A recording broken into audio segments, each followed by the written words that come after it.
¿Se está sintiendo usted que está cansado, está levantando con dolor de cabeza, está un poco soñoliento durante el día o tal vez está despertando o lo están despertando por las noches debido al ruido que están pasando? Es posible que usted esté sufriendo de algo que se llama los ronquidos. ¿Y cómo se tratan los ronquidos? Bien sencillo. Hola a todos, aquí está Dr. Tejera y le vamos a hablar hoy de los ronquidos. ¿Y qué son los ronquidos? 90 millones de americanos hoy sufren de los ronquidos. ¿Y de a qué se deben los ronquidos?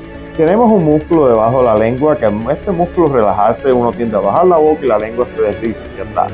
Al deslizarse la lengua hacia atrás causa una vibración y esta vibración es la que causa el sonido. ¿De qué se debe los ronquidos?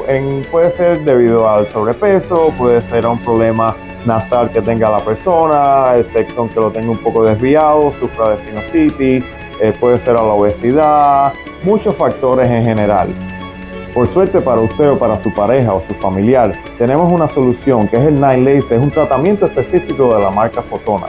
Fotona es un láser que se hace en lo que es la parte adentro de la boca. ¿Y qué es lo que hace el láser? Abrir lo que es esa apertura de la parte de atrás de la boca, como también contraer un poco ese músculo que está aguantando la lengua.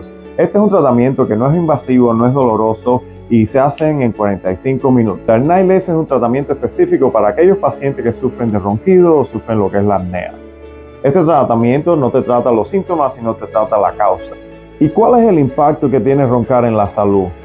Al disminuir la cantidad de oxígeno que va para el cuerpo, la persona puede sufrir de varias cosas. Una de ellas puede ser un infarto cerebral, puede sufrir por problemas cardíacos, ya que no es suficiente oxígeno va al corazón tampoco, como también puede sufrir de lo que es falta de memoria y falta de problemas de concentración. Si usted o alguien que conoce sufre de esta condición, no espere más. Llámenos o denos información y nosotros le ayudamos. Gracias.